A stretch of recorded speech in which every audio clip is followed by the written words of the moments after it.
चलो हम चित्र के माध्यम से दो सदिशों को जोड़ना व घटाना कैसे है इसकी समझ को विकसित करते हैं। मान लेते हैं कि हमारे पास एक सदिश a है अर्थात वेक्टर a है तथा इसको हम सदिश b से जोड़ते हैं, सदिश b से जोड़ते हैं और प्राप्त उत्तर हमें सदिश c मिलता है अर्थात सदिश a तथा सदिश b का जो परिणामी सदिश है वह सदिश c मिलता है। तो उस परिणामी सदिश को हम रिजल्टेंट वेक्टर भी कहते हैं। तो जो रिजल्टेंट वेक्टर है वेक्टर a तथा वेक्टर b का, वह वेक्टर c मिलता है। चलो क्यों न इसे हम चित्र के माध्यम से समझते हैं। तो यहाँ पर पहले हम सदिश a को खींचेंगे। तो मान लेते हैं कि सदिश a को खींचने पे यह कुछ इस प्रकार से दिखता है, यह सदिश a है तथा सदिश b को खींचने पे सदिश कुछ इस प्रकार से दिखता है। यहां पर जब हमने सदिश a खींचा है तथा उसको हम सदिश b से जोड़ना चाह रहे हैं, तो ये हमारा सदिश b है। तो ध्यान देने वाली बात है कि हमने सदिश b के प्रारंभिक बिंदु को सदिश a के अंतिम बिंदु पर रखा है। तो जब हमें सदिश a को सदिश b से जोड़ना है तो हम सदिश a के अंतिम बिंदु को सदिश b के प्रारंभिक बिंदु से मिलाएंगे। तब हम कह पाएंगे कि हम सदिश a को सदिश b से जोड़ रहे हैं अर्थात वेक्टर a को वेक्टर b से जोड़ रहे हैं। यहाँ पर हम प्रारंभिक तथा अंतिम बिंदुओं को कुछ और नाम से भी जानते हैं।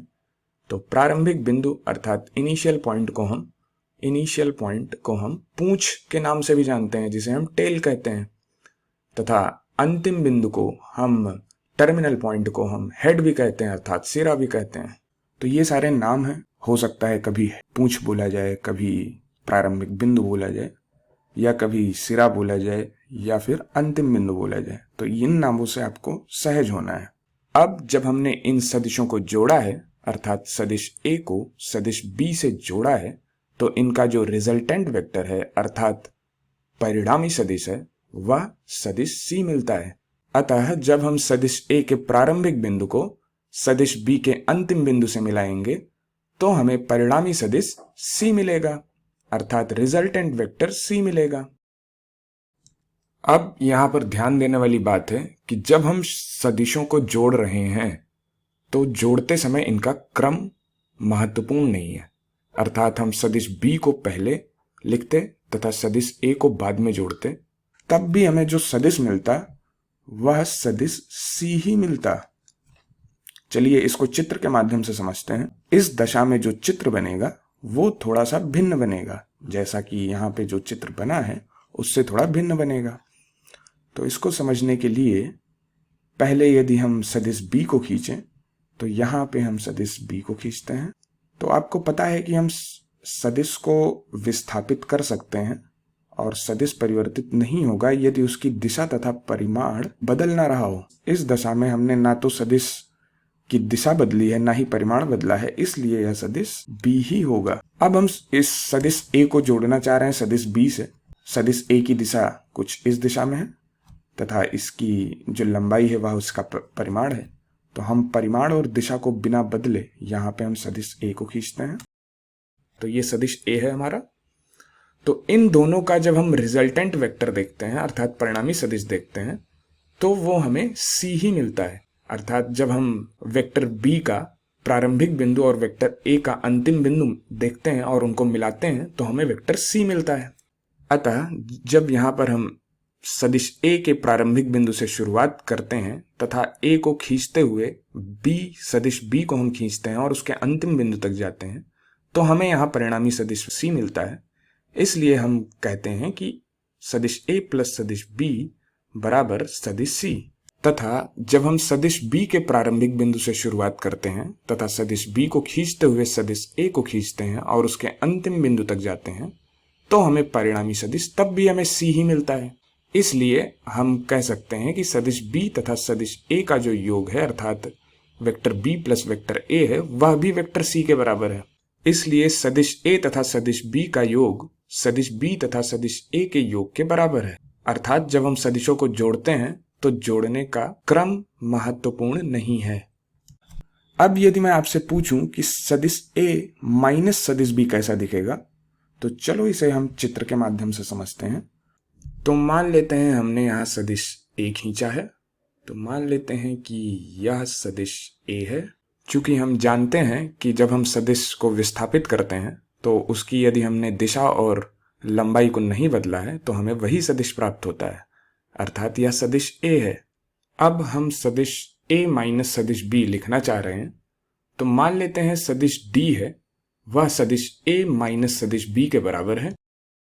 अब यदि जब हम प्रथम चित्र में सदिश B की दिशा को देखते हैं तो वह दिशा कुछ इस प्रकार है। माइनस सदिश B खींचने के लिए हम सदिश B की ही उल्टी दिशा में एक सदिश खींच देंगे, तो इसके विपरीत दिशा कुछ इधर होगी और सदिश B को जब हमने उसकी दिशा को उलट दिया है तो हमें माइनस सदिश B मिल जाएगा। ये सदिश है माइनस B। अब यदि हम सदिश A तथा सदिश माइनस B को आपस में जोड़ना चाहें तो हम सदिश A के प्रारंभिक बिंदु से सदिश माइनस B के अंतिम बिंदु को मिलाते हैं तो हमें मिलता है सदिश A प्लस सदिश माइनस B, और यह सदिश A माइनस सदिश B के बराबर भी होगा। तो इसलिए ये जो लाल कलर से हमने सदिश खींचा है यह सदिश D होगा, जो कि सदिश A माइनस सदिश B के बराबर होगा। चलो अब हम कोई चित्र बनाते हैं तथा उस चित्र पर हम सदिशों को अंकित करते हैं। मान लेते हैं कि हम सदिश A, B तथा सदिश C को चित्र के माध्यम से दिखाना चाह रहे हैं। तो मान लेते हैं ये नारंगी रंग से मान लेते हैं सदिश A है, यह सदिश A है, तथा इस नीले रंग से सदिश B है, तथा इस हरे रंग से हमने सदिश C को खींचा है। तो यहाँ पर इस चित्र के माध्यम से सदिश A, सदिश B तथा सदिश C को दिखाया गया है। तो क्या आप सदिश A, सदिश B तथा सदिश C में कोई संबंध स्थापित कर सकते हैं? क्या इनके बीच में समीकरण के माध्यम से कोई संबंध है? तो चलिए इस बारे में सोचते हैं। तो चूंकि हम यहाँ पर यदि देखें तो सदिश A के प्रारंभिक बिंदु से हमने चालू किया और सदिश A को खींचा हमने यहाँ पे, और सदिश A के अंतिम बिंदु से हमने सदिश B को खींचा। यदि हम सदिश A के प्रारंभिक बिंदु से सदिश B के अंतिम बिंदु को मिलाएं तो हमें परिणामी सदिश अर्थात सदिश A तथा सदिश B का योग मिलेगा। अब यहाँ पर ध्यान देने वाली बात है कि यदि हम सदिश C को ही उल्टा कर दें अर्थात उसकी दिशा को विपरीत कर दें, दिशा बदलने से जो सदिश प्राप्त हुआ है वो सदिश A तथा सदिश B का परिणामी सदिश है, और चूंकि हमने दिशा बदल ली है इसलिए ये सदिश C ना होकर के माइनस सदिश C हो जाएगा। इस चित्र को देख के हम कह सकते हैं कि सदिश A तथा सदिश B का जो योग है वह माइनस सदिश C के बराबर है। तो इसलिए यहां पर हमें मिलेगा सदिश A प्लस सदिश B बराबर माइनस सदिश C। अतः यहाँ पर हमें सदिश A, सदिश B तथा सदिश C में एक संबंध मिलता है जो कि इस प्रकार से है।